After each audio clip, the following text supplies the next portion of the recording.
Pendant la 14e conférence ministérielle de l'OMC à Yaoundé, les discussions mettent en lumière un enjeu clé, rendre les petites et moyennes entreprises africaines plus compétitives et capables de conquérir les marchés régionaux et internationaux. Lors d'un panel organisé en partenariat avec Access Bank, experts et décideurs ont planché sur la transition du secteur informel vers une économie plus structurée. Malgré les opportunités offertes par la zone de libre-échange continentale africaine, de nombreuses PME restent en marge, freinées par le manque de formalisation et de données fiables. La promotion des petites et moyennes entreprises n'est pas seulement l'accès au financement et la garantie.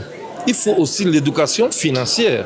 Non seulement l'éducation financière, mais aussi les services non financiers qui permettent, c'est-à-dire la structuration, la modernisation, l'enregistrement, l'organisation, le développement des produits, le packaging et les questions de qualité et standards pour faire que les entreprises soient plus compétitives au niveau de marché régional et continental.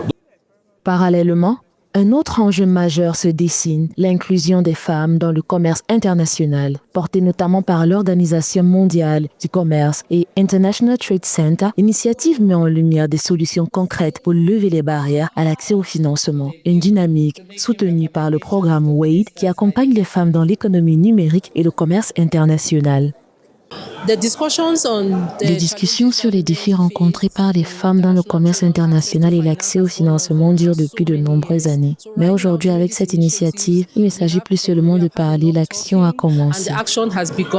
Entre structuration des PME et autonomisation des femmes, les discussions engagées à Yaoundé depuis le 25 mars 2026 traduisent une volonté claire, bâtir une économie africaine plus inclusive, compétitive et tournée vers les opportunités du marché continental.